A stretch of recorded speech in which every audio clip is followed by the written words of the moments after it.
মানুষ কতটা বিচিত্র হতে পারে। সব সময় স্বপ্ন দেখতে থাকে যে কাল আমি এটা করব, কাল আমি ওটা শুরু করব, কাল আমি ওটা সম্পন্ন করব। এই যে কাল শব্দটা, এই কাল অত্যন্ত বিচিত্র এক শব্দ। আমরা সবসময় এটাকে আসতে দেখতে পাই, কিন্তু এটা আসাতে বর্তমানে পরিণত হয়। আবার আজ নতুন কাল দেখতে পাই, তার জন্য অপেক্ষা করি, যখন সেটা সামনে আসে বর্তমানে পরিণত হয়। এই কাল সবসময় একটা মিথ্যে সান্ত্বনা দেয় যে সে আসছে, কিন্তু সে কখনোই আসে না। যেটা আপনার হাতে রয়েছে তা হলো আজ, বর্তমান। তাই যা করার আছে, যা সম্পন্ন করতে চান, যা শুরু করতে চান, আজ করুন, বর্তমানে করুন। কারণ আজ আপনি যা করবেন সেটাই আপনার ভবিষ্যৎ নির্ধারিত করবে। ভবিষ্যতের বিষয় ভাবতে থাকলে ভবিষ্যৎ সুন্দর হবে না। আজ কর্ম করতে হবে। তাই আজ বর্তমানে জীবনযাপন করুন, কর্ম করুন, আর আমার সাথে ভালোবেসে বলুন, রাধা রাধা। অহংকার তো প্রকৃত অর্থে আমাদের ক্ষতিই করে। 2, কেউ যদি অপরাধ করেন, আপনার থেকে ক্ষমা না চান, তাহলে তাকে ক্ষমা করবেন না। ক্ষমা হলো অত্যন্ত অমূল্য, আর না চাইতেই কাউকে ক্ষমা দান করা এটা উচিত নয়। 3, যদি কেউ আপনার সাথে অনুচিত কিছু করেন, অপরাধ করেন, আর আপনার থেকে ক্ষমা চান, তাহলে তাকে ক্ষমা করে দিন। তাতে আপনার অন্তরের করুণাবোধ জাগ্রত হবে, প্রেম জাগ্রত হবে, আর তা আপনার জন্য শুভ হবে। 4, যদি আপনি নিজে কোনো অপরাধ করেন, তাহলে অবশ্যই ক্ষমা চাইবেন। তাতে আপনারই লাভ হবে। কিভাবে? সামনের ব্যক্তি আপনাকে ক্ষমা করুক বা না করুক, আপনার অন্তরের অহংকার ক্ষীণ হবে, আর এই মন আরো নির্মল হয়ে উঠবে। এই ক্ষমা অত্যন্ত অমূল্য। ভেবেচিন্তে একে ব্যবহার করুন, আর আমার সাথে ভালোবেসে বলুন, রাধা রাধা। একবার একজন গুরু তার শিষ্যদের পরীক্ষা নিচ্ছিলেন।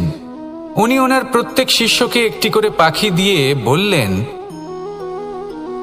সেই পাখির বলি দিতে হবে, কিন্তু এমন এক স্থানে যেখানে কেউ তাদের দেখতে পাচ্ছে না। প্রত্যেক শিষ্য নিজের যাত্রা শুরু করল। কেউ ঘন বনে প্রবেশ করল, কেউ অন্ধকার গুহায় প্রবেশ করল, কেউ দূরে কোনো পর্বতের শিখরে পৌঁছে গেল। যে মুহূর্তে দেখলো তাদের কেউ দেখতে পাচ্ছে না, তারা সেই বলি দিতে চেষ্টা করল। যেই বলি দিতে গেল, সেই পাখি আলোর কিরণে পরিবর্তিত হলো এবং লুপ্ত হয়ে গেল। একজন শিষ্য ছিল যে আবার গুরুর কাছে ফিরে এলো। সে বলল, ক্ষমা করবেন গুরুদেব, কিন্তু আমি এমন কোনো স্থান পেলাম না যেখানে কেউ আমাকে দেখতে পাচ্ছে না। অন্য কেউ না দেখতে পেলেও আমি নিজে দেখতে পাচ্ছিলাম, আমার অন্তর্মন দেখতে পাচ্ছিল। সেই শিষ্য বুঝতে পেরেছিল যে পরমাত্মার দৃষ্টি সবসময় তাকে দেখতে পাচ্ছে, আর ও কখনো অনুচিত কর্ম করতে পারবে না। আর শুধুমাত্র এই কারণে সেই শিষ্যই সেই পরীক্ষায় উত্তীর্ণ হল। আসুন আর আমার সাথে ভালোবেসে বলুন, রাধা রাধা। আমরা সবাই ফল খাই, কিন্তু আমাদের সেই ফলই প্রিয় হয় যে পরিপক্ক হয়ে ওঠে, যেটা নম্র হয়, আর যে ফল অনেক বেশি মিষ্টি আর সুস্বাদু হয়ে থাকে, যাদের রঙে বাহার দেখা যায়। সেইভাবে জীবনে আমরা নানান মানুষের সাথে পরিচিত হই, কিন্তু সেই মানুষই আমাদের মন ছুঁয়ে যায় যারা বিনম্র স্বভাবের, যাদের বাণী খুব মধুর, যাদের অন্তরে আত্মবিশ্বাসের একটা তেজ, একটা রং দেখা যায়। এবার এমন ব্যক্তি আমরা কি করে হব? ঠিক সেইভাবেই যেমন একটা ফল রোদ, বর্ষা, শীত, বায়ু এই সকল সংকটময় পরিস্থিতির সম্মুখীন হয়ে পরিপক্ক হয়ে ওঠে, সেইভাবেই মানুষ সংকটময় পরিস্থিতির সম্মুখীন হয়ে পরিপক্ক হয়ে ওঠেন। যদি এই সংকটের সম্মুখীন হন, তাহলে অভিজ্ঞ হবেন, আর এই অভিজ্ঞতাই শিক্ষা দিয়ে যাবে। এই অভিজ্ঞতা আমাদের শিখিয়ে দেয় যে আমাদের বিনম্র থাকতে হবে। অহংকার করে কোনো লাভ নেই। মধুর বাণীর যে কি মূল্য তা আমরা শিখতে পারি। এই অভিজ্ঞতাই আমাদের বুঝিয়ে দেয় যে উচিত অনুচিত কোনটা, আমাদের দৃষ্টিভঙ্গি তৈরি করে, আর এই দৃষ্টিভঙ্গি দ্বারা আত্মবিশ্বাস জাগ্রত হয়। সেই জন্য জীবনে কখনো বিপদ থেকে দূরে পালাবেন না, সেগুলোর সম্মুখীন হন, অভিজ্ঞতা লাভ করুন, তার থেকে শিক্ষা লাভ করুন, এইভাবেই পরিপক্ক হবেন। আসুন আমার সাথে ভালোবেসে বলুন, রাধা রাধা। মানুষ বর্তমানে নিজের জীবন অতিবাহিত করেন, কিন্তু তার জীবনে অতীতকাল এবং ভবিষ্যৎকাল এই দুটোরই সমান গুরুত্ব রয়েছে। অতীতকাল অতিবাহিত হয়ে গেছে এবং সেটা জীবিত থাকে আমাদের স্মৃতি হিসেবে, এবং ভবিষ্যৎ হলো সেটাই যেটা আমরা শুধুমাত্র কল্পনাই করতে পারি। এবার অতীতের কিছু স্মৃতি এমন থাকে যা আমাদের কাছে আনন্দময় হয় না, তা কটু হয়, দুঃখজনক হয়, যন্ত্রণাদায়ক হয়। আমরা যা কিছুই করি তা বদলে ফেলতে পারবো না, কিন্তু ভবিষ্যৎকাল সেটা আমরা রচনা অবশ্যই করতে পারি, যদি আজ আমরা শ্রেষ্ঠ কর্ম করি। যদি আজকের এই দিনটা আমরা আনন্দের সাথে অতিবাহিত করি, সুখের সাথে অতিবাহিত করি, এক একটা মুহূর্ত আমরা আনন্দ এবং ভালোবাসার সাথে অতিবাহিত করি, আপনার আজকের এই কর্ম আপনার ভবিষ্যৎ নির্ধারণ করবে। আজ আপনি যেভাবে জীবন কাটাবেন তা ভবিষ্যতে গিয়ে অতীতকালে পরিণত হবে, আর তখন আপনি এমন স্মৃতি খুঁজে পাবেন যেখানে আপনি প্রত্যেকটি মুহূর্ত প্রেম এবং আনন্দের সাথে অতিবাহিত করেছেন, এবং সেই স্মৃতি মধুর হবে। তাহলে আজ শ্রেষ্ঠ এবং উচিত কর্ম করুন, আপনি নিশ্চিত রূপে একটি উজ্জ্বল, শুদ্ধ, পবিত্র এবং আনন্দময় ভবিষ্যৎ লাভ করবেন। আসুন আমার সাথে ভালোবেসে বলুন, রাধা রাধা। এই সংসারে অনেক অনেক এমন জ্ঞানী আছেন যারা নিজের সমস্ত জীবন জ্ঞান অর্জন করতে অতিবাহিত করেছেন। এই সংসারে এমন কোনো বেদ নেই, কোনো পুরাণ নেই, কোনো শাস্ত্র নেই, কোনো ভাষা নেই যা ওনারা জানেন না। এমন কোনো বিষয় নেই যা নিয়ে ওনারা কোনো বক্তব্য রাখতে পারবেন না। কিন্তু আমরা এই সকল জ্ঞানীকে কি ভালোবাসতে পারি? এনাদের সকলকে সম্মান করতে পারি না। কারণটা কি? দেখুন, বেদ পড়া একটি আলাদা বিষয়, বেদনা বুঝতে পারা অন্য ব্যাপার, এবং বেদনা বোঝার জন্য, সেই জ্ঞান লাভ করার জন্য আপনাকে মন থেকে করুণা এবং প্রেমের সঠিক অর্থ বুঝতে হবে। সামনের ব্যক্তির বেদনা বুঝতে হবে, তার যন্ত্রণাকে বুঝতে হবে। তারপর যে জ্ঞান আপনি অর্জন করেছেন বেদ থেকে, পুরাণ থেকে, শাস্ত্র থেকে, তা প্রয়োগ করে তার বেদনার নিবারণ করা, সেটা বেশি গুরুত্বপূর্ণ। সেই জন্য জীবনে শুধুমাত্র শাস্ত্র এবং বেদ পড়ে জ্ঞান অর্জন করতে সময় নষ্ট করবেন না। মন থেকে প্রেমের কি অর্থ সেই বিষয়ে জ্ঞান লাভ করার চেষ্টা করুন, করুণাও বুঝতে চেষ্টা করুন। একজন শ্রেষ্ঠ ব্যক্তি হয়ে উঠুন, আর আমার সাথে ভালোবেসে বলুন, রাধা রাধা।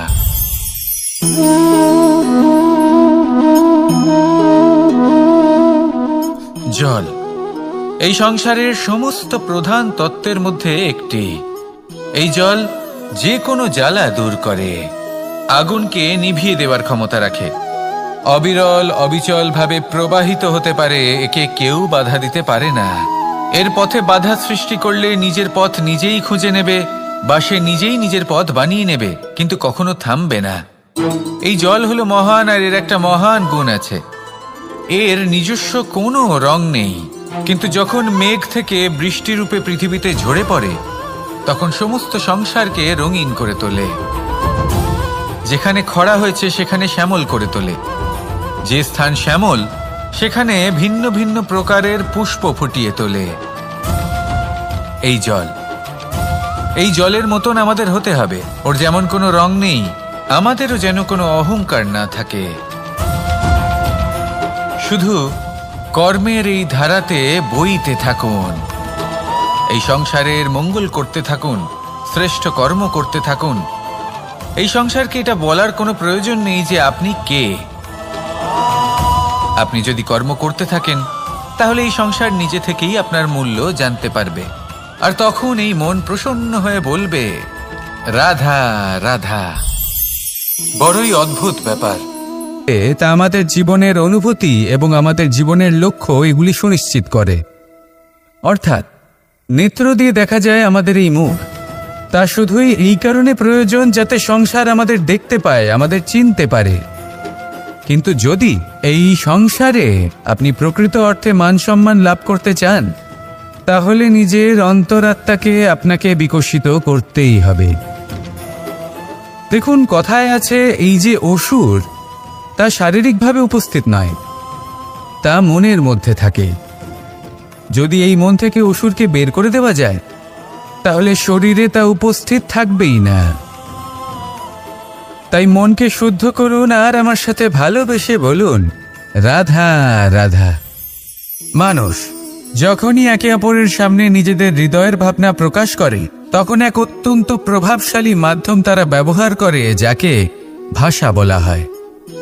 এবার আমি দেখেছি যে একজন মানুষ অনেকগুলো ভাষাতেই নিপুণ।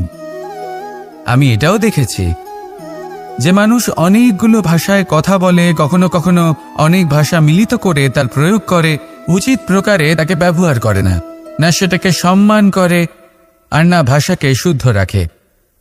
আর এটা হলো অনুচিত।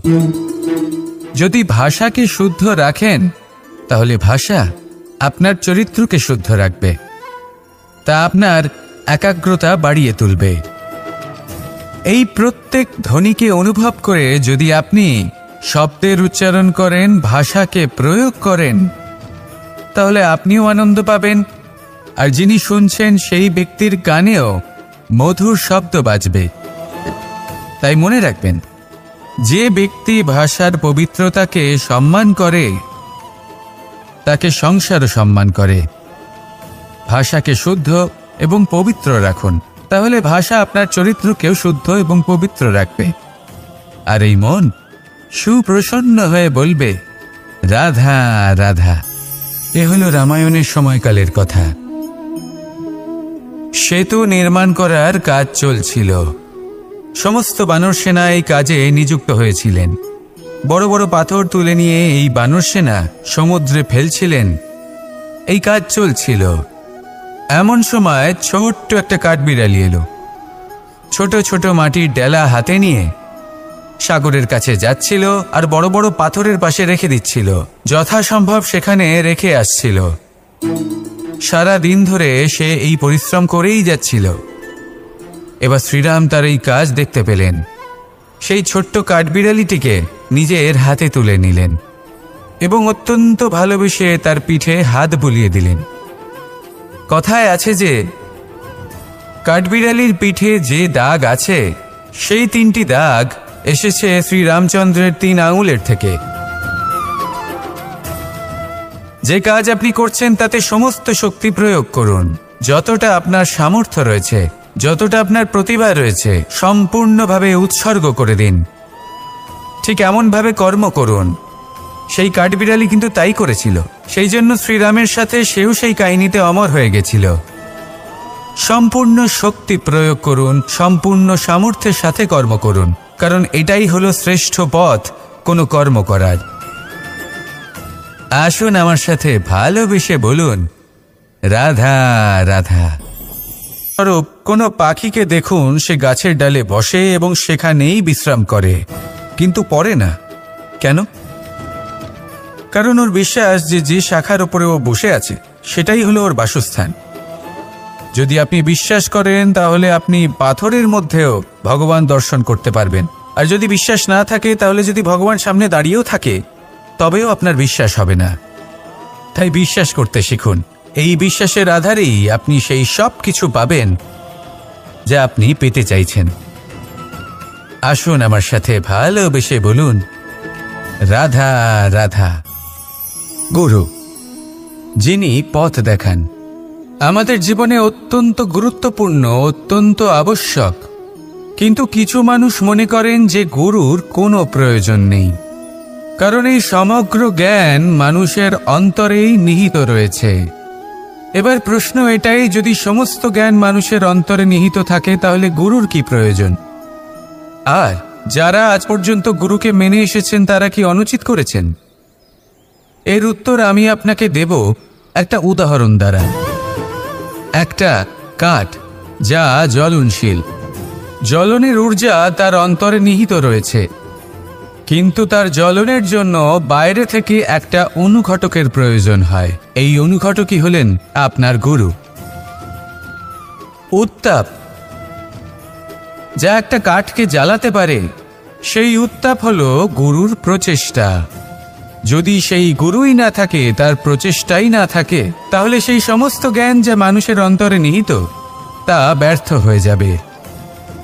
যদি আপনার সাথে আপনার গুরু থাকেন, আপনার পথ প্রদর্শন করেন, আপনার অন্তরের জ্ঞানকে বাইরে নিয়ে আসতে পারেন, তাহলে তাকে সম্মান করুন আর আমার সাথে ভালোবেসে বলুন, রাধা রাধা।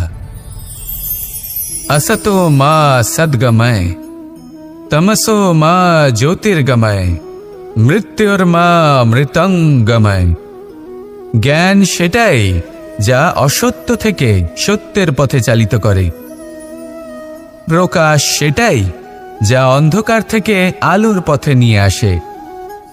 জীবন সেটাই যা মৃত্যু থেকে অমরত্বের পথে নিয়ে যায়। এবার এই তিনটে, জ্ঞান, জীবন এবং প্রকাশ, একই রকম। শূন্য থেকে এর উৎপত্তি হয় এবং আস্তে আস্তে আপনার জীবনে বিস্তার লাভ করে। এবার আমরা এটাই ভাবি যে কেমন করে এই তিনটিকে আগলে রাখা যায়। এর উত্তর হলো, এদের আগলে রাখার প্রয়োজনই নেই, ভাগ করে দিতে হবে। কোনো বৃক্ষকেই দেখে নিন, একটি বৃক্ষ অনেক বছর ধরে বেঁচে থাকে। কেন? কারণ সে ভাগ করে দিতে জানে। সে নিজের বীজ ছড়িয়ে দেয়, এই ধরিত্রীতে দেয়, সেই বীজ যা অঙ্কুরিত হয়ে এক নতুন বৃক্ষকে জন্ম দেয়। শুধু ছড়িয়ে দিয়ে একটি বৃক্ষ জীবন দান করতে পারে। যদি কোনো ব্যক্তি জ্ঞান ছড়াতে শিখে যান, যদি প্রকাশ, আলোর কিরণ ছড়িয়ে দিতে শিখে যায়, কোনো ব্যক্তি তার জীবনের সুখ ছড়িয়ে দিতে শিখে যান, তাহলে তিনি মৃত্যুর পরও মৃত হন না। এই ভাগ করে দেওয়ার সুখটাই কিছুটা আলাদা। এই সুখ অনুভব করুন আর আমার সাথে ভালোবেসে বলুন, রাধা রাধা। যদি না থাকেন, তাহলে এই সংসারের অস্তিত্ব আপনার কাছে শূন্যের সমান, তাই না? আপনি না থাকলে এই সংসারও আপনার কাছে নেই। এবার সবাই বলবেন যে এ তো সত্যি কথা, সেই অনুযায়ী তো আমার স্বার্থপর হওয়া উচিত, অহংকারী হওয়া উচিত, কারণ আমার কাছে আমিই তো সবকিছু। দৃষ্টিভঙ্গি পাল্টে দেখুন। আপনার কাছে সবথেকে বেশি গুরুত্বপূর্ণ ব্যক্তি কে? আপনি নিজেই। সেই মানুষটি কেমন হওয়া উচিত একটু ভেবে দেখুন। সবসময় সকলকে সাহায্য করুন, একসাথে মিলে পরিশ্রম করুন, সাহায্য করুন অন্যদেরকে। এটা অতি আবশ্যক। এবং তার থেকেও বেশি গুরুত্বপূর্ণ হলো এটাই যে আপনার মনে যেন কখনো এই বিষয়ে ভয় না থাকে যে আমি আমার প্রিয়জনদের, আমার কাছের মানুষগুলিকে হারিয়ে ফেলব। এই ভয় কখনোই মনের মধ্যে থাকা উচিত নয়।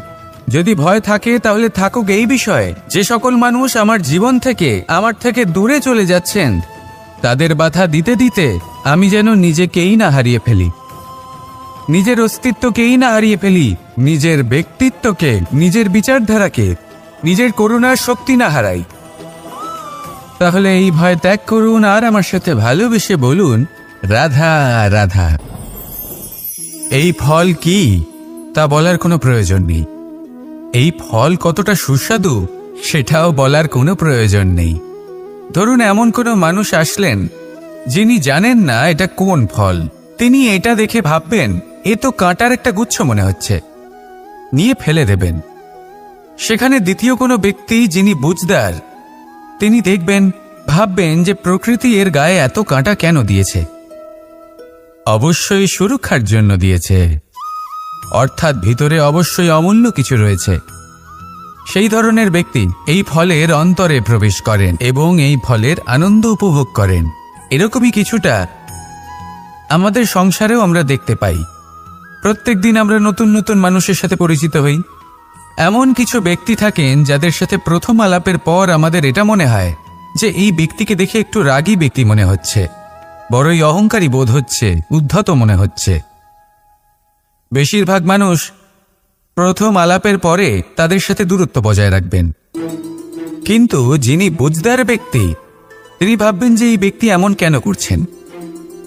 হয়তো সুরক্ষার খাতিরে এই ব্যক্তি নিজেকে এরকম করে তুলেছেন যাতে অন্য কোনো ব্যক্তি এসে ওনার সময় নষ্ট না করেন, ওনার আবেগের সাথে ছলনা না করেন, খেলা না করেন। হয়তো অতীতে এমন কোনো ঘটনা ঘটেছে যার জন্য এই ব্যক্তি কিছুটা এরকম হয়ে গেছেন। এমনই একজন ব্যক্তি সেই ব্যক্তির মনের গভীর পর্যন্ত পৌঁছতে পারেন আর সেখান থেকে শুভ গুণগুলিকে বাইরে বের করে আনতে পারেন। এরকমই ব্যক্তি হয়ে উঠুন, এমন বুঝদার ব্যক্তি হয়ে উঠুন যিনি সামনের ব্যক্তির খারাপ গুণগুলিকে অবহেলা করে হৃদয়ের অন্তঃস্থল থেকে শুভ গুণগুলিকে প্রকাশিত করে এবং সেই ব্যক্তিকে দেখাতে পারে। এমন ব্যক্তি হয়ে উঠুন যিনি নিজের জীবনকেও সফল করে তোলেন এবং অন্যের জীবনকেও। আসুন আমার সাথে ভালোবেসে বলুন, রাধা রাধা। আমি জীবনে অনেক ভালো মানুষের সংস্পর্শে এসেছি। এমন ব্যক্তি যিনি আজীবন জ্ঞান লাভ করে থাকেন, পড়তেই থাকেন। ধরে নিন কোনো ব্যক্তি শিল্পকলার বিষয়ে অনেক বই পড়ে ফেলেছেন, কিন্তু কখনো শিল্পকর্মই করেননি। তাহলে সেই জ্ঞানের কি লাভ? কোনো লাভ নেই। এবার এটাই আমাদের জীবনে শেখা প্রয়োজন। আমরা জ্ঞান অর্জন করি কিন্তু তা যাপন করি না, তা কর্মজীবনে প্রয়োগ করি না। তাহলে এতে কি লাভ হবে? জ্ঞান আছেই সেই জন্য যাতে আমরা জীবনকে আরও শ্রেষ্ঠ করে তোলার জন্য তাকে প্রয়োগ করি। এই জ্ঞান এবং কর্মের একসাথে পথ চলাটাই আবশ্যক।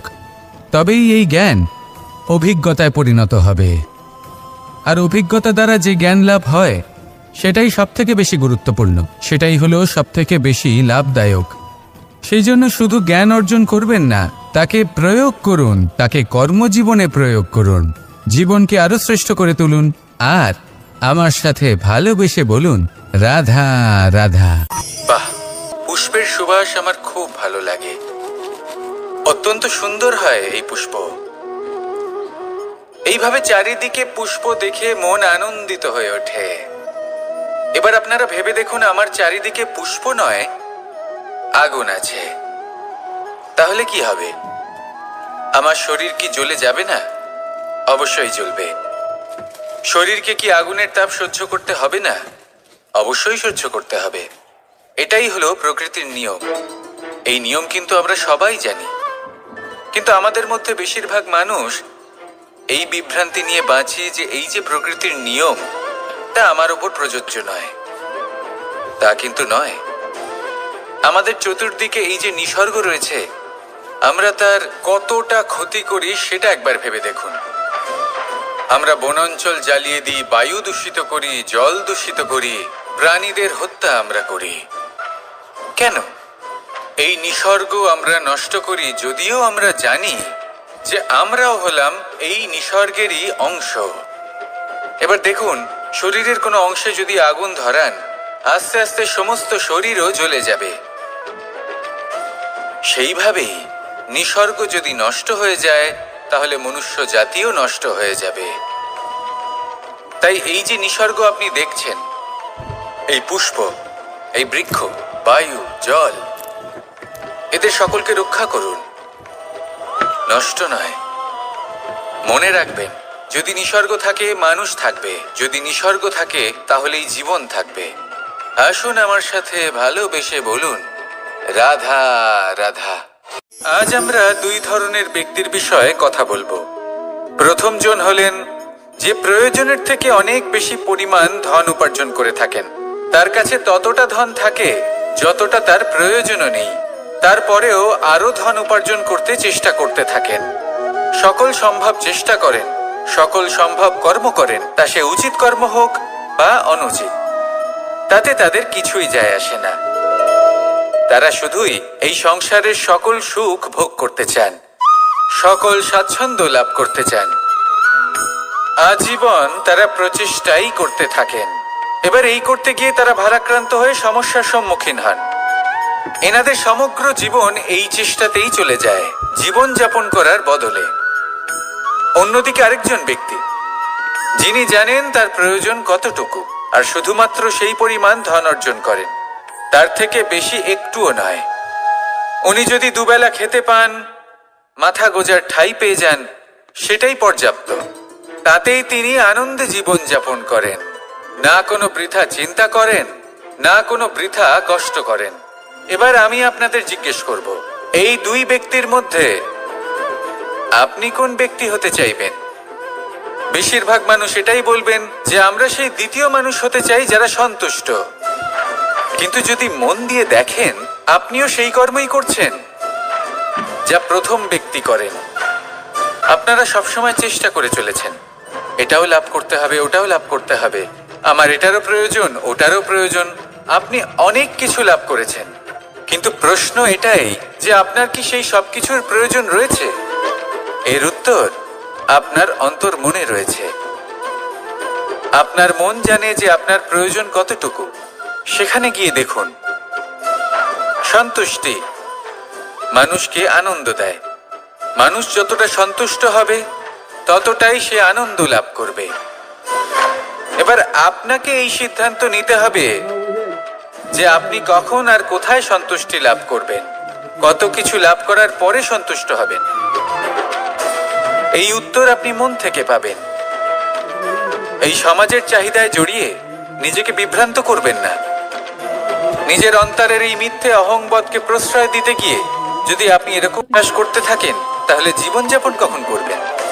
থেমে যান, শান্ত হয়ে যান, নিজের অন্তর্মনে নিমজ্জিত হয়ে দেখুন যে সন্তুষ্টি কোথায়।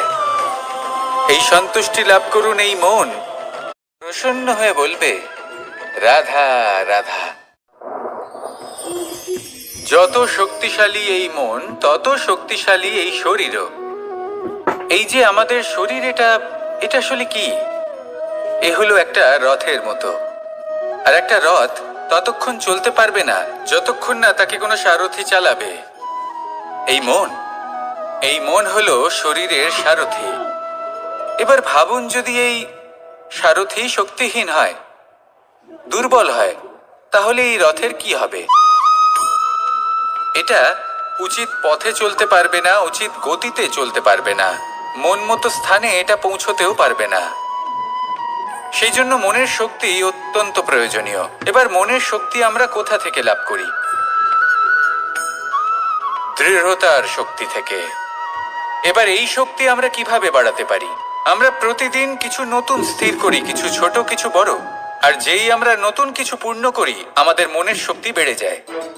আর যদি পূর্ণ না করতে পারি, মনের শক্তি কমে যায়।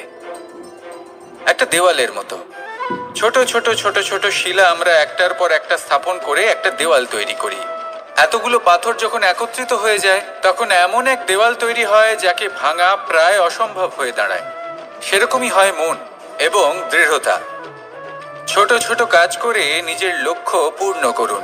এই লক্ষ্য যদি পূর্ণ হয়, তবে মনের শক্তি বাড়বে। কিছুটা এইভাবে যে যত বড়ই বিপদ আসুক না কেন, সেই বিপদ নিজে হার মেনে নেবে, কিন্তু আপনার মন ততটাই শক্তিশালী থাকবে। তাই মনের শক্তি বাড়াতে থাকুন, যাতে আপনি উচিত পথে চলতে পারেন, উচিত গতিতে চলেন আর মনোবাঞ্ছিত স্থানে পৌঁছতে পারেন। তবেই এই মন প্রসন্ন হয়ে বলবে, রাধা রাধা। বৃক্ষকে দেখুন, অত্যন্ত শক্তিশালী বৃক্ষ। এটা সবারই প্রিয়। তা সে ছোট হোক বা বড়, বৃদ্ধ হোক বা জোয়ান, সবাই ভালোবাসে এই বৃক্ষকে। আর সত্যি বলতে এই বৃক্ষ সবাইকে সেবা করে, সবাইকে ফল দান করে, সবাইকে ছায়া প্রদান করে। দূর থেকে দেখে মনে হয় এর কোনো পরিচর্যার প্রয়োজনই নেই। কিন্তু একজন কুশল মালী এইভাবে ভাবেন না। তিনি সময় অন্তরে খুব খুঁটিয়ে এই গাছ নিরীক্ষণ করেন, দেখতে থাকেন। যদি কোনো এমন শাখা থাকে যা রোগগ্রস্ত, তাহলে সেটা কেটে আলাদা করে দেন। যদি এমন কোনো শাখা থাকে যা মৃত, তাহলে সেটা আলাদা করে দেন। আর এইভাবে উপযুক্ত দেখাশোনা করার কারণেই এই বৃক্ষ এইভাবে সুস্থ হয়ে থাকে, সতেজ হয়ে থাকে, সবার সেবা করতে থাকে। আপনাকেও নিজের সাথে সেটাই করতে হবে। নিজের জন্য আপনাকে একজন কুশল মালী হয়ে উঠতে হবে। রক্ষা করতে হবে নিজের শরীরের, নিজের মনের। আপনার শরীর যদি রোগগ্রস্ত হয়ে পড়ে, তাহলে ওষুধ গ্রহণ করতে হবে। যদি এই মন কোনো এক কারণে বিচলিত হয়ে পড়ে, তাহলে তার থেকে নিজেকে মুক্ত করতে হবে। আপনি যদি নিজের যত্ন নেন, তবেই এই বৃক্ষের মতো হতে পারবেন। সেই বৃক্ষ যে সবারই প্রিয়, সবাইকেই সেবা করে। আসুন আমার সাথে ভালোবেসে বলুন, রাধা রাধা। ভোজনের দ্বারাই শরীর পুষ্টি লাভ করে। ছোটবেলা থেকে আজ পর্যন্ত যাই আপনার ভোজন হয়ে থাকুক, যাই আপনার আহার হয়ে থাকুক, সেই অনুসারেই আপনার শরীর গঠিত হয়েছে। এই ভোজন অত্যন্ত গুরুত্বপূর্ণ, সেই জন্য এর প্রত্যেক অংশকে বোঝা খুব আবশ্যক। প্রথম অংশ, যে আমরা কি গ্রহণ করছি, এই ভোজন কোন স্থান থেকে আসছে সেটা বুঝুন। দ্বিতীয় অংশ, ভোজন কে বানাচ্ছেন। এই ভোজন সর্বশ্রেষ্ঠ তখনই হয় যখন মাতার হাতে তৈরি করা ভোজন হয়। কিন্তু যদি মাতার তৈরি করা ভোজন আপনি প্রাপ্ত নাও করতে পারেন, তাহলে সেই ব্যক্তির ভোজন তৈরি করা উচিত যিনি সাত্ত্বিক। তৃতীয় অংশ, কোন স্থানে আপনি ভোজন গ্রহণ করছেন। যে স্থানে আপনি ভোজন গ্রহণ করছেন তা সাত্ত্বিক হওয়া উচিত। তাহলে অত্যন্ত গুরুত্বপূর্ণ। এবং চতুর্থ সবথেকে গুরুত্বপূর্ণ অংশ, তা হলো এই ভোজন আপনি যার দ্বারা প্রাপ্ত করেছেন, যেখান থেকে প্রাপ্ত করেছেন, যে স্থানে বসে আপনি ভোজন গ্রহণ করছেন তার প্রতি কৃতজ্ঞতা প্রকাশ করুন এবং ভোজন পূর্ণরূপে সমাপ্ত করুন। তবেই এই ভোজন আপনাকে সুখী জীবন দান করবে, সুস্থ শরীর দেবে, আর এই মন তা সুপ্রসন্ন হয়ে বলবে, রাধা রাধা। এই হলো বট গাছের একটা বীজ।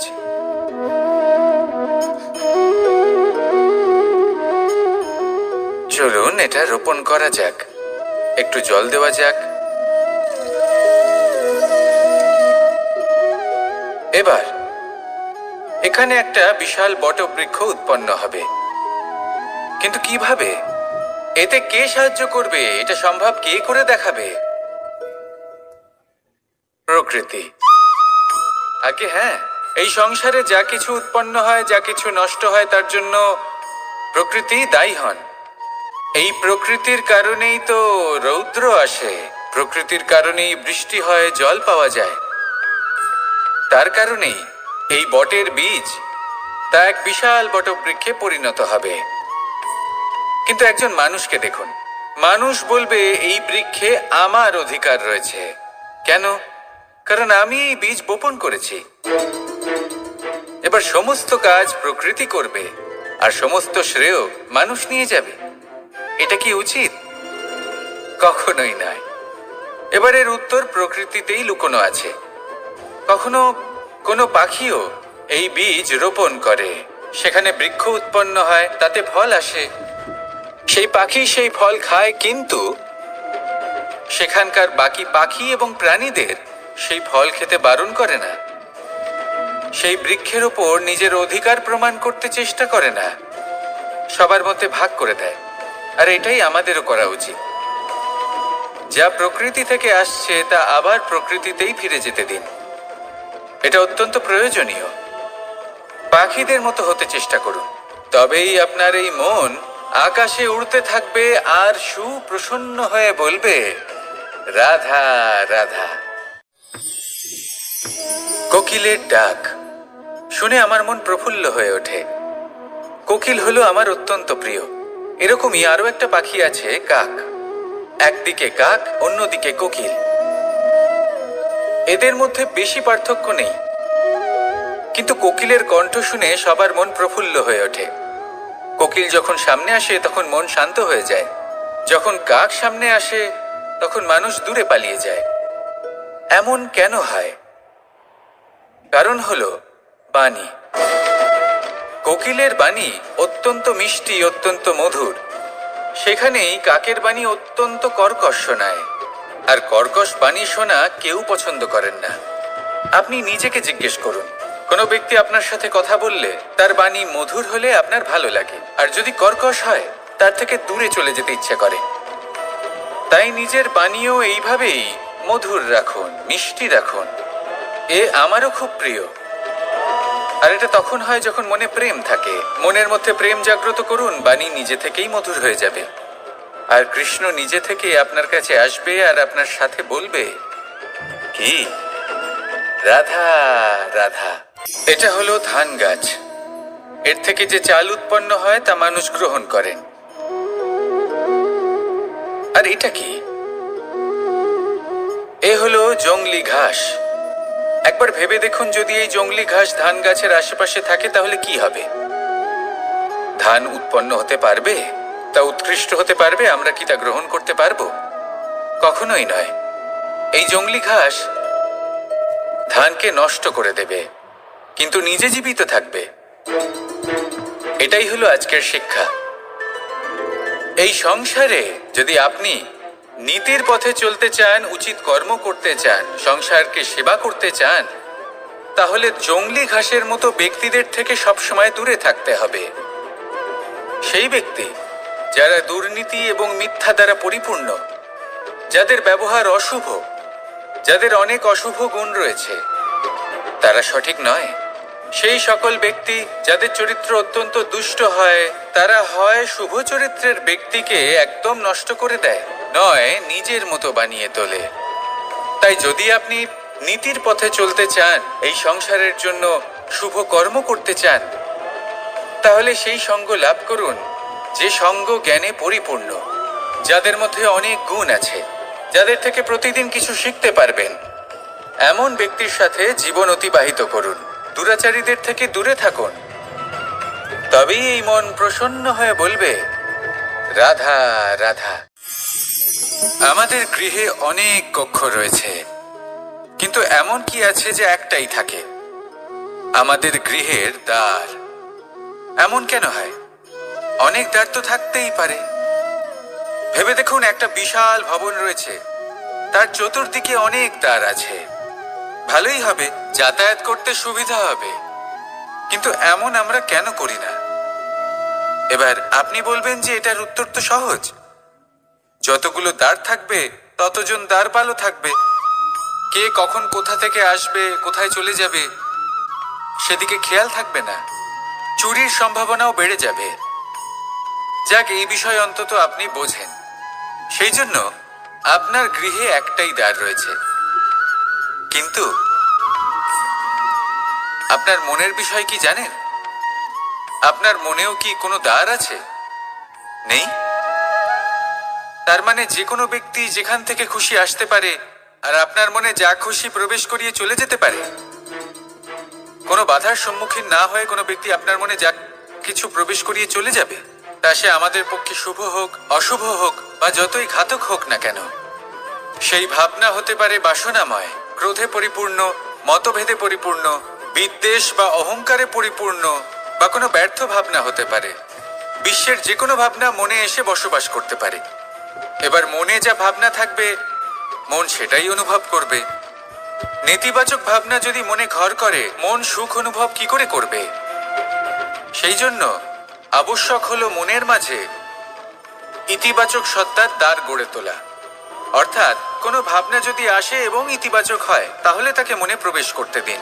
যদি তা আপনাকে আর্থিক, সামাজিক, পারিবারিক, আধ্যাত্মিক লাভ দেয়, তাহলে তাকে প্রবেশ করতে দিন।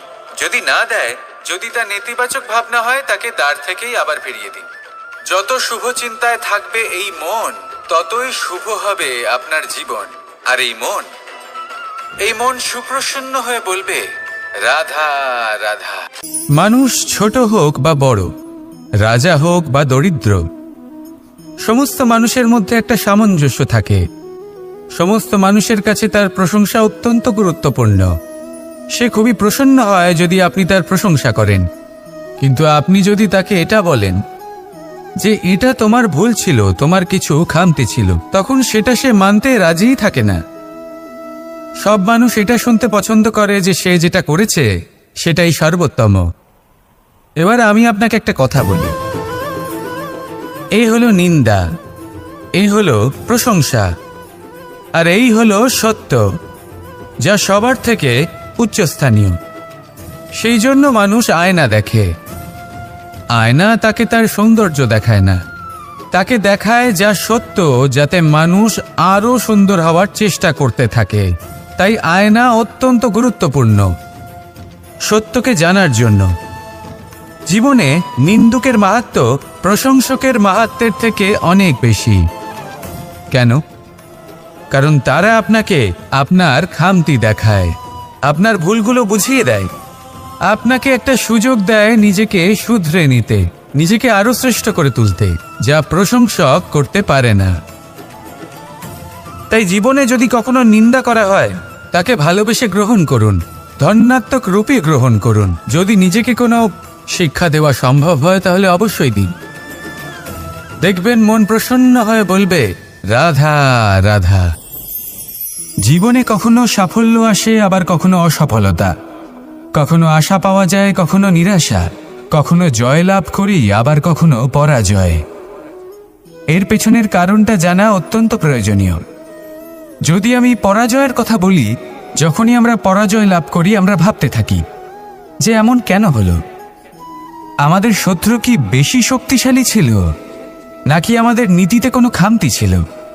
এই সমস্ত কারণের পেছনে খুব বড় একটা কারণ থাকে, আর সেই কারণ আমাদের অন্তরে সুপ্ত থাকে। ধরে নিন একটা পথ, তাতে আপনি চলছেন, সেই পথ কাঁটায় পরিপূর্ণ, কিন্তু আপনি পাদুকা পরে রয়েছেন আর আপনি হেঁটে সামনে এগিয়ে যান। এবার এমন একটা পথ এলো যা পুষ্পে ঢাকা, আর আপনি পাদুকা পরে রয়েছেন, কিন্তু আপনার পাদুকাতে একটা পাথর আটকে গেল। তখন দু পা হাঁটাও খুব কঠিন হয়ে পড়ে। এই সংসারের যে কোনো শক্তি আপনাকে পরাস্ত করার পূর্বে আপনি জানেন কে আপনাকে পরাস্ত করতে পারে?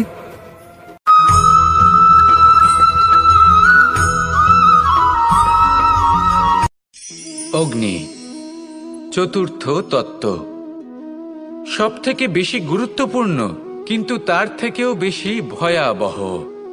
কখনো অগ্নিকে নিয়ন্ত্রিত রূপে উনুনে জ্বলতে দেখেছেন?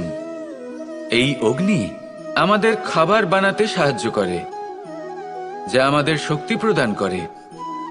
কিন্তু এই অগ্নি যখন বিচলিত হয়ে, অনিয়ন্ত্রিত হয়ে কোনো বনের আগুন হয়ে ওঠে, তখন মহা বিনাশ ঘটে যায়। আপনারই অন্তরের ঊর্জা হলো এই অগ্নি। এটা আপনার শক্তিও, আপনার ক্রোধ। একে ব্যবহার কিভাবে করবেন তা আপনারই হাতে। যদি কোনো ব্যক্তি নিজের অন্তরের এই ঊর্জাকে ব্যবহার করেন শক্তির রূপে, তাহলে সে বিকাশ ঘটাতে পারে, নির্মাণ ঘটাতে পারে।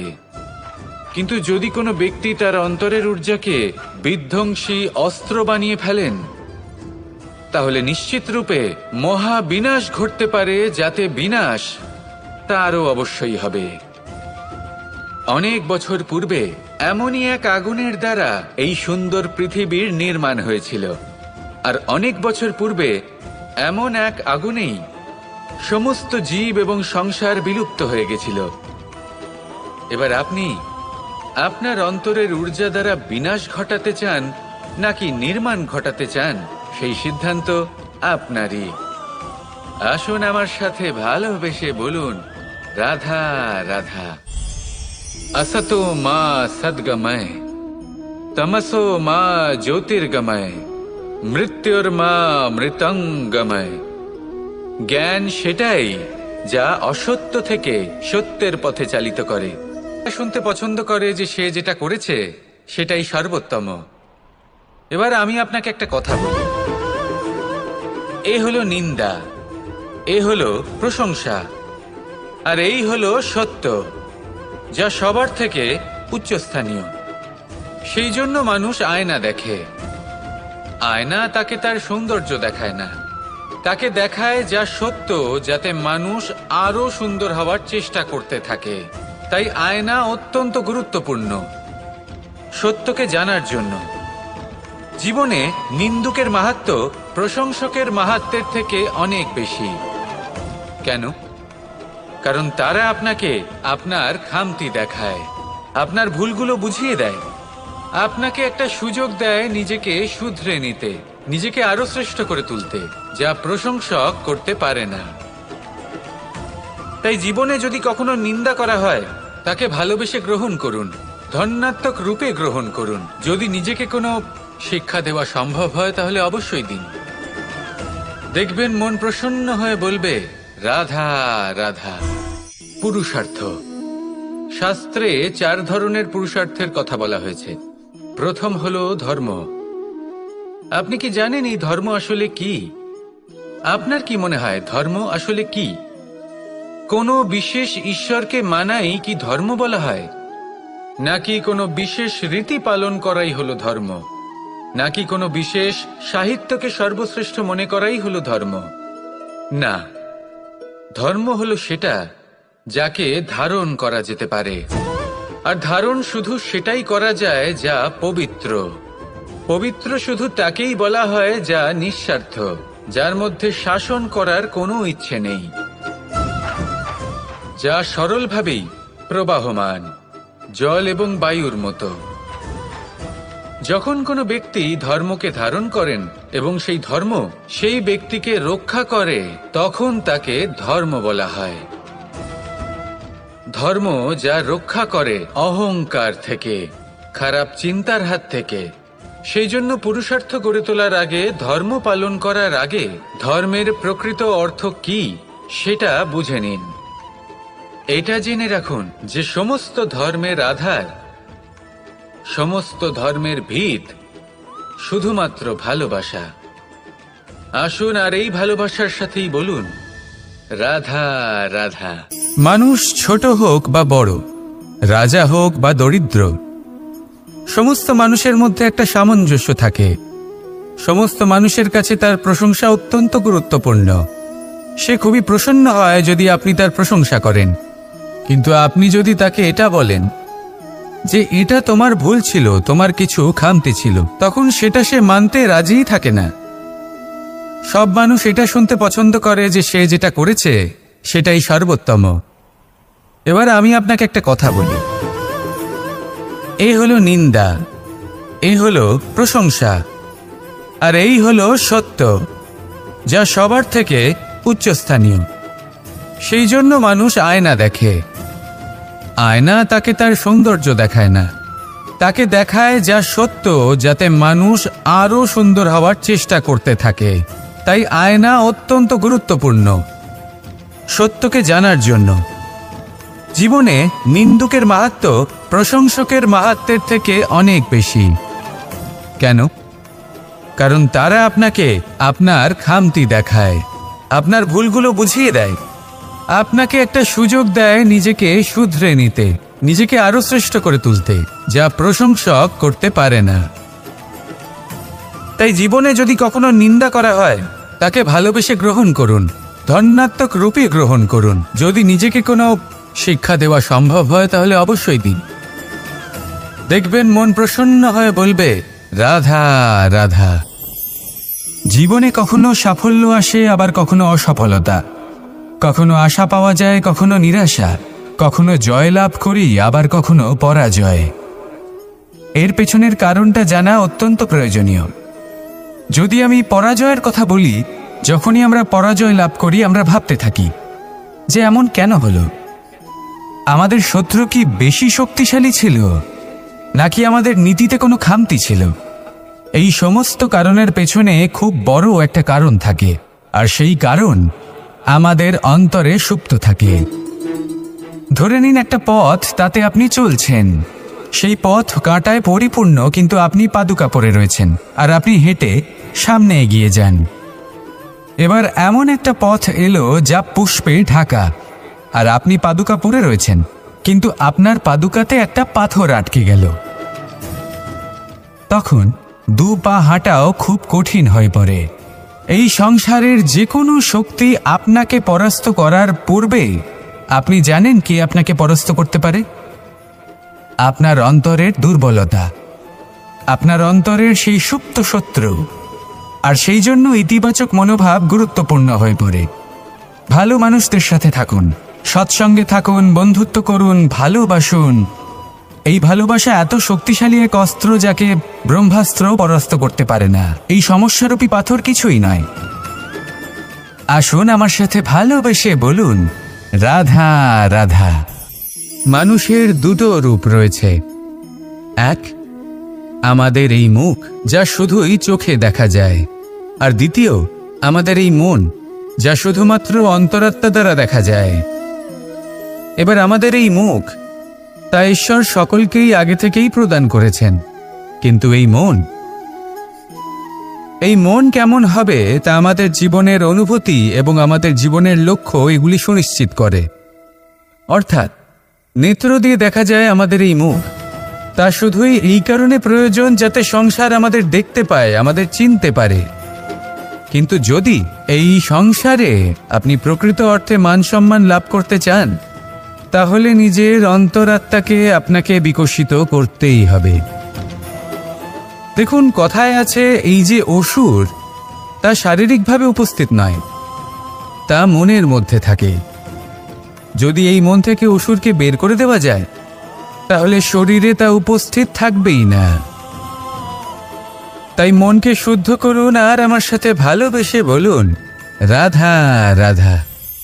মানুষ যখনই একে অপরের সামনে নিজেদের হৃদয়ের ভাবনা প্রকাশ করে, তখন এক অত্যন্ত প্রভাবশালী মাধ্যম তারা ব্যবহার করে, যাকে ভাষা বলা হয়। এবার আমি দেখেছি যে একজন মানুষ অনেকগুলো ভাষাতেই নিপুণ। আমি এটাও দেখেছি যে মানুষ অনেকগুলো ভাষায় কথা বলে, কখনো কখনো অনেক ভাষা মিলিত করে তার প্রয়োগ করে, উচিত প্রকারে তাকে ব্যবহার করে না, না সেটাকে সম্মান করে, আর না ভাষাকে শুদ্ধ রাখে। আর এটা হলো অনুচিত। যদি ভাষাকে শুদ্ধ রাখেন, তাহলে ভাষা আপনার চরিত্রকে শুদ্ধ রাখবে, তা আপনার একাগ্রতা বাড়িয়ে তুলবে। এই প্রত্যেক ধ্বনিকে অনুভব করে যদি আপনি শব্দের উচ্চারণ করেন, ভাষাকে প্রয়োগ করেন, তাহলে আপনিও আনন্দ পাবেন, আর যিনি শুনছেন সেই ব্যক্তির কানেও মধুর শব্দ বাজবে। তাই মনে রাখবেন, যে ব্যক্তি ভাষার পবিত্রতাকে সম্মান করে, তাকে সংসারও সম্মান করে। ভাষাকে শুদ্ধ এবং পবিত্র রাখুন, তাহলে ভাষা আপনার চরিত্রকেও শুদ্ধ এবং পবিত্র রাখবে। আর এই মন সুপ্রসন্ন হয়ে বলবে, রাধা রাধা। এ হলো রামায়ণের সময়কালের কথা। সেতু নির্মাণ করার কাজ চলছিল। সমস্ত বানর সেনা এই কাজে নিযুক্ত হয়েছিলেন। বড় বড় পাথর তুলে নিয়ে এই বানর সেনা সমুদ্রে ফেলছিলেন। এই কাজ চলছিল। এমন সময় ছোট্ট একটা কাঠবিড়ালি এলো। ছোট ছোট মাটির ডেলা হাতে নিয়ে সাগরের কাছে যাচ্ছিল, আর বড় বড় পাথরের পাশে রেখে দিচ্ছিল, যথাসম্ভব সেখানে রেখে আসছিল। সারা দিন ধরে সে এই পরিশ্রম করেই যাচ্ছিল। এবার শ্রীরাম তার এই কাজ দেখতে পেলেন। সেই ছোট্ট কাঠবিড়ালিটিকে নিজের হাতে তুলে নিলেন এবং অত্যন্ত ভালোবেসে তার পিঠে হাত বুলিয়ে দিলেন। কথায় আছে যে কাঠবিড়ালির পিঠে যে দাগ আছে, সেই 3টি দাগ এসেছে শ্রীরামচন্দ্রের 3 আঙুলের থেকে। যে কাজ আপনি করছেন তাতে সমস্ত শক্তি প্রয়োগ করুন। যতটা আপনার সামর্থ্য রয়েছে, যতটা আপনার প্রতিভা রয়েছে, সম্পূর্ণভাবে উৎসর্গ করে দিন। ঠিক এমনভাবে কর্ম করুন। সেই কাঠবিড়ালি কিন্তু তাই করেছিল। সেই জন্য শ্রীরামের সাথে সেও সেই কাহিনীতে অমর হয়ে গেছিল। সম্পূর্ণ শক্তি প্রয়োগ করুন, সম্পূর্ণ সামর্থ্যের সাথে কর্ম করুন, কারণ এটাই হলো শ্রেষ্ঠ পথ কোনো কর্ম করার। আসুন আমার সাথে ভালোবেসে বলুন, রাধা রাধা। এই সংসারে যখন সাফল্যের পথে আপনি অগ্রসর হবেন, তখন আপনার পরিশ্রম, একাগ্রতা, সাহসের সাথে সাথে সমাজের মানসিকতাও সহ্য করতে হবে। এই আমরা ভয়ভীত হয়ে পড়ি। সেই কারণে নিজেদের আশা, নিজেদের বিশ্বাস হারিয়ে ফেলি। এবার যদি সেই নিন্দার ভয়ে আমরা লক্ষ্যচ্যুত হই, তাহলে সেটা অনুচিত। সেই জন্য জীবনে শুধু পরিশ্রম করতে থাকুন, সামনে এগোতে থাকুন। যেই দিন আপনি আপনার লক্ষ্য লাভ করবেন, সেই প্রত্যেক ব্যক্তি যারা নিন্দা করছিলেন, তাদের দৃষ্টি আপনা থেকেই পাল্টে যাবে, ঠিক কিনা? এই সংসারকে যা প্রাণ চায় তাই বলতে দিন। যদি আপনি কারোর কথা শুনতে চান, তাহলে নিজের অন্তরের কথা শুনুন। সেটাই আপনাকে উচিত পথে নিয়ে যাবে। সামনে অগ্রসর হতে থাকুন, পরিশ্রম করুন। এমন একটা দিন আসবে যেদিন এই নিন্দুক ব্যক্তিরা আপনার লক্ষ্যপ্রাপ্তির উদাহরণ সবাইকে দেবে। আসুন আমার সাথে ভালোবেসে বলুন, রাধা রাধা। মানুষ সুখী জীবনযাপনের প্রতি এতটাই অভ্যস্ত হয়ে পড়ে যে একটা ছোট্ট সমস্যা এলেই সে সবার থেকে সাহায্য চাইতে শুরু করে দেয়। সে সাহায্য লাভও করে এবং সেই সংকট থেকে সে বেরিয়েও আসে। কিন্তু এই সাহায্য কিছু মুহূর্তের, আর কিছু মুহূর্তের হলো এই দুঃখ। এই 2 মুহূর্তের সাহায্যের জন্য আজীবন আপনি তার কাছে ঋণী হয়ে থাকেন। আর মানবিকতার খাতিরে আপনার মনে কৃতজ্ঞতা জেগে ওঠে, আর সেই কৃতজ্ঞতা বোধ হলো যে আপনি কখনো সেই ব্যক্তিকে ছাপিয়ে যেতেই পারবেন না। সেই জন্য জীবনে সবসময় চেষ্টা করবেন নিজেকে প্রস্তুত রাখতে সেই সব সমস্যার জন্য, সেই সব বাধার জন্য যেগুলো আপনার জীবনে আসতে পারে। ততক্ষণ সাহায্য চাইবেন না যতক্ষণ না অন্য কোনো পথ না থাকছে। সাহায্য চাওয়া অনুচিত নয়, কিন্তু সাহায্য চাইলে এবং সাহায্য পেলে আপনি আজীবন কৃতজ্ঞ এবং ঋণী হয়ে থাকবেন। আর তারপর একদিন আপনি পরিবর্তন দেখতে পাবেন যে কিভাবে আপনি ছোট ছোট সমস্যার জন্য সাহায্য না চেয়ে বড় বড় সমস্যার সম্মুখীন হতে প্রস্তুত হয়ে গেছেন। এটাই হলো সংসারের নীতি। এটাই পালন করুন আর আমার সাথে ভালোবেসে বলুন, রাধা রাধা। এমন অনেক মানুষ আছেন যারা আমাকে ভগবানের পরিভাষা জানতে চান, যে ভগবান আসলে কি, তিনি কেমন। এবার দেখুন, ভগবান হোক বা আপনার স্বপ্ন হোক বা আপনার লক্ষ্য হোক না কেন, সেই লক্ষ্য তখনই পূর্ণ হয়, তখনই তাকে লাভ করা সম্ভব যখন আপনার দৃষ্টিভঙ্গি মঙ্গলময় হয়, যখন আপনি নিজে মনে করবেন যে আমি যেটা পেতে চাইছি তা শুভ। উদাহরণস্বরূপ, কোনো পাখিকে দেখুন, সে গাছের ডালে বসে এবং সেখানেই বিশ্রাম করে, কিন্তু পড়ে না। কেন? কারণ ওর বিশ্বাস যে যে শাখার উপরে ও বসে আছে সেটাই হলো ওর বাসস্থান। যদি আপনি বিশ্বাস করেন তাহলে আপনি পাথরের মধ্যেও ভগবান দর্শন করতে পারবেন। আর যদি বিশ্বাস না থাকে, তাহলে যদি ভগবান সামনে দাঁড়িয়েও থাকে তবেও আপনার বিশ্বাস হবে না। তাই বিশ্বাস করতে শিখুন। এই বিশ্বাসের আধারেই আপনি সেই সব কিছু পাবেন যা আপনি পেতে চাইছেন। আসুন আমার সাথে ভালোবেসে বলুন, রাধা রাধা। গুরু, যিনি পথ দেখান, আমাদের জীবনে অত্যন্ত গুরুত্বপূর্ণ, অত্যন্ত আবশ্যক। কিন্তু কিছু মানুষ মনে করেন যে গুরুর কোনো প্রয়োজন নেই, কারণ এই সমগ্র জ্ঞান মানুষের অন্তরেই নিহিত রয়েছে। এবার প্রশ্ন এটাই, যদি সমস্ত জ্ঞান মানুষের অন্তরে নিহিত থাকে তাহলে গুরুর কি প্রয়োজন? আর যারা আজ পর্যন্ত গুরুকে মেনে এসেছেন তারা কি অনুচিত করেছেন? এর উত্তর আমি আপনাকে দেব একটা উদাহরণ দ্বারা। একটা কাঠ যা জ্বলনশীল, জ্বলনের ঊর্জা তার অন্তরে নিহিত রয়েছে, কিন্তু তার জ্বলনের জন্য বাইরে থেকে একটা অনুঘটকের প্রয়োজন হয়। এই অনুঘটকই হলেন আপনার গুরু।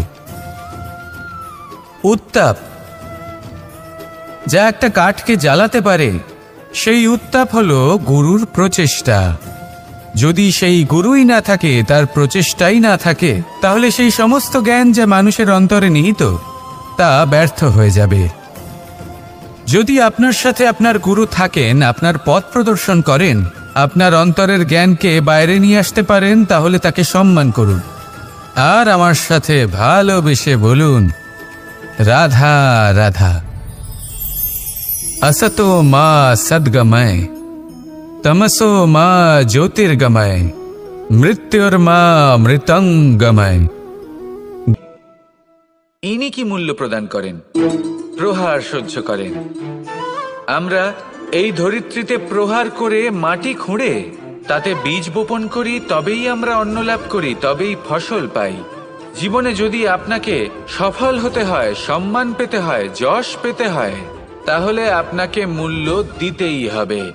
যদি আপনি সাফল্য লাভ করতে চান, তাহলে দিন রাত আপনাকে ত্যাগ করতে হবে, যেখানে সমগ্র সংসার সন্তোষ অনুভব করছে, আর আপনাকে করতে হচ্ছে পরিশ্রম।